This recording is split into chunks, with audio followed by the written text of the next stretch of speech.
Assalamualaikum warahmatullahi wabarakatuh. Di sebuah pagi yang cerah di istana, Baginda Raja duduk di singgasana, mengingat bagaimana kecerikan Abu Nawas telah berhasil mengelabui perintah-perintahnya yang terdahulu. Sudah tak terhitung lagi berapa kali Raja mencoba memberi Abu Nawas tugas-tugas yang mustahil. Namun, Abu Nawas selalu berhasil keluar dari kesulitan dengan akalnya yang licik. Kali ini, Baginda Raja merasa bahwa ia punya tantangan yang benar-benar akan membuat Abu Nawas terjebak. Raja pun memerintahkan seorang penjaga untuk memanggil Abu Nawas ke istana. Tak lama kemudian, Abu Nawas tiba dan memberi hormat dengan penuh penghormatan. Meski di balik senyumnya, ia tahu bahwa Raja pasti tengah mempersiapkan suatu rencana. Terlihat ada kelihatan kepuasan di mata Baginda Raja, dan Abu Nawas langsung menebak bahwa kali ini tugasnya tidak akan mudah. "Abu Nawas," seru Baginda Raja dengan nada penuh percaya diri, "aku punya tugas yang benar-benar sederhana. Karena kau sering mengaku bisa melakukan apa saja, aku ingin kau menggali sebuah sumur di puncak gunung, dan aku memberimu waktu seminggu untuk menyelesaikannya." Mendengar perintah ini, mata Abu Nawas melebar sejenak. Namun, dengan cepat, ia menyembunyikan keterkejutannya dan tersenyum lebar, seolah menerima tantangan itu tanpa ragu. "Tentu Baginda," kata Abu Nawas sambil tersenyum. "Perintah Baginda adalah kehormatan bagi hamba. Hamba pasti bisa melakukannya." Namun, alih-alih pulang untuk memulai pekerjaan yang mustahil itu, Abu Nawas menatap Raja dengan senyum yang lebih lebar lagi tanpa sedikit licik. "Tapi Baginda, ada satu hal yang perlu hamba sampaikan. Agar pekerjaan ini bisa berhasil, hamba membutuhkan bantuan Baginda." Baginda Raja mengangkat alis. Abu Nawas yang cerdik meminta bantuan? Ini sesuatu yang baru, pikirnya. Ia merasa puas karena menganggap Abu Nawas akhirnya mulai kesulitan. "Baiklah Abu Nawas," katanya sambil tertawa kecil. "Apa bantuan yang kau perlukan?"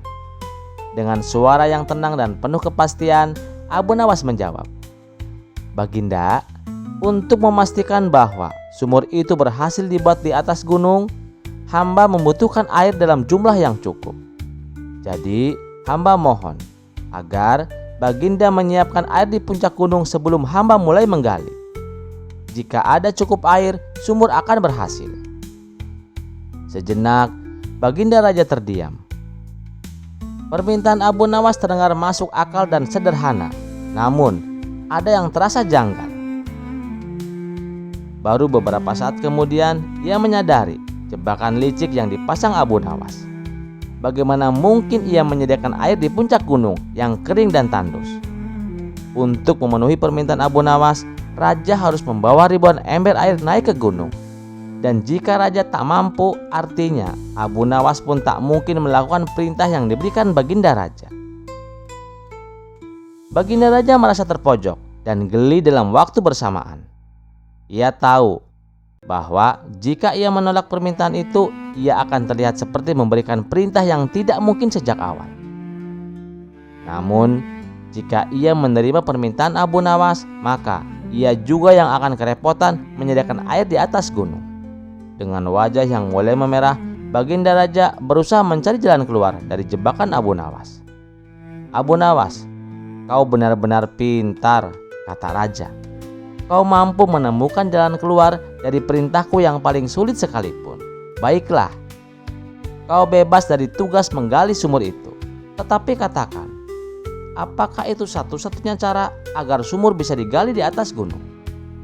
Abu Nawas dengan senyum jahil yang khas menjawab, "Baginda, sesungguhnya menggali sumur itu mudah, tetapi memastikan ada air di dalamnya yang sulit. Hamba hanya butuh izin dari Baginda Raja agar tidak gagal dalam tugas yang diberikan Baginda." Mendengar jawaban licik itu, Raja tak bisa menahan tawa.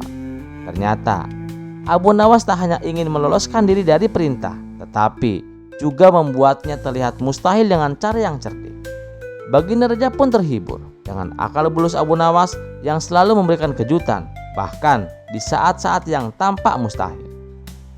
Sebagai penghargaan, Baginda raja memberikan hadiah kepada Abu Nawas. Dan sejak hari itu, kisah tentang sumur di atas gunung tersebar di seluruh Baghdad. Orang-orang bercerita tentang kecerdikan Abu Nawas yang membuat Baginda raja sendiri takluk oleh kepandaiannya. Dengan penuh kebanggaan, Abu Nawas pun pulang, memeluk hadiah dari raja sambil tertawa sendiri, mengenang bahwa sekali lagi ia berhasil memenangkan permainan licik yang dibuat oleh Baginda raja. Kisah selanjutnya. Pada suatu hari, Umar, sahabat setia Abu Nawas yang terkenal dengan kepolosannya, sedang berjalan-jalan di pasar. Saat sedang asik menikmati suasana pasar yang ramai, tiba-tiba kakinya menyentuh sebuah benda keras. Umar segera berhenti dan melihat ke bawah. Ia kaget ketika melihat sebuah kantung yang tampaknya berat karena penuh dengan uang koin emas. "Wah, rezeki nomplok," pikir Umar dengan mata berbinar-binar. Tapi meskipun ia tertarik dengan koin-koin berkilauan itu, ia teringat akan nasihat ibunya. "Umar, jangan pernah mengambil sesuatu yang bukan milikmu." Maka dengan berat hati, Umar mengumpulkan keberaniannya dan membawa kantung itu dengan harapan bisa menemukan pemiliknya. Namun, masalahnya Umar tidak tahu apa yang harus dilakukan. Maka, ia pun pergi menemui sahabatnya Abu Nawas, yang terkenal cerdas dan selalu punya solusi untuk masalah-masalah yang aneh. Abu Nawas yang saat itu sedang bersantai di rumah terkejut melihat Umar datang dengan wajah cemas dan membawa kantung uang besar. "Wahai Abu Nawas, aku dalam masalah besar," ujar Umar dengan nada dramatis. Abu Nawas menaikkan alisnya sambil menahan tawa. "Wah Umar, masalah besar apa lagi kali ini?" Umar pun menunjukkan kantung uang itu. "Aku menemukan sekantung uang di jalan dan aku tidak tahu apa yang harus aku lakukan. Aku takut kalau pemiliknya mencari-cari dan menuduhku mencurinya. Bagaimana kalau aku sampai dituduh sebagai pencuri? Kan gawat." Abu Nawas menatap Umar sejenak, lalu mengangguk pelan, berpikir bagaimana menjelaskan dengan cara yang sederhana. Ia tahu Umar memang baik hati, tetapi terkadang terlalu polos, sehingga mudah terjebak dalam kebingungannya sendiri. Abu Nawas pun menatapnya sejenak dan tersenyum. "Baiklah Umar, jika kau takut dituduh mencuri, maka kembalikan saja uang itu." Umar mengangguk-angguk seolah memahami. Esok harinya, ia kembali menemui Abu Nawas. Wajahnya penuh dengan kebingungan. "Wahai Abu Nawas, aku sudah kembalikan uangnya." "Bagus," sahut Abu Nawas. "Di mana kau letakkan uang itu?" "Aku kembalikan ke jalan tempat aku menemukannya," jawab Umar dengan polos. Mendengar itu, Abu Nawas tak bisa menahan tawanya kali ini.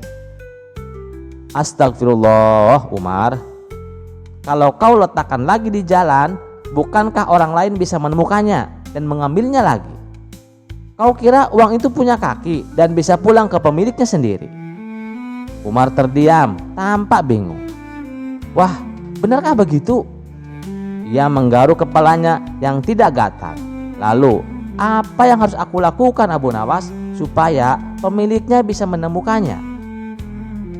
Abu Nawas berusaha keras menahan tawa sambil berpikir cepat. "Begini saja Umar, daripada bingung, serahkan saja kantung uang itu kepada hakim. Biarkan hakim yang mengurusnya. Dia pasti akan mengumumkan bahwa ada uang yang ditemukan, sehingga pemiliknya bisa datang dan mengklaimnya." Umar mengangguk penuh semangat. "Ide bagus sekali Abu Nawas, kau memang bijaksana." Tanpa menunda waktu, Umar langsung membawa kantung uang itu ke hakim kota Baghdad. Di depan hakim, Umar dengan polos menjelaskan bahwa ia menemukan kantung uang tersebut di jalan dan ingin mengembalikannya kepada pemiliknya. Hakim yang bijaksana itu mengangguk lalu berkata, "Baiklah Umar, kami akan mengumumkan bahwa ada kantung uang yang ditemukan. Jika dalam waktu tertentu tidak ada yang mengklaimnya, maka uang ini akan menjadi milikmu sebagai penemu." Umar mengangguk, tidak sepenuhnya mengerti. "Jadi kalau tidak ada yang mengaku uang itu untukku?"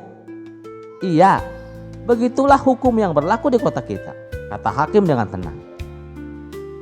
Umar pun pulang dengan perasaan lega, berpikir bahwa masalahnya sudah selesai.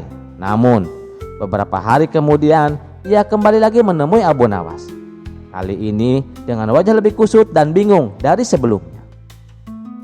"Abu Nawas," serunya dengan suara putus asa, "hakim mengatakan bahwa kantong uang itu sekarang menjadi milikku karena tidak ada yang mengaku sebagai pemiliknya."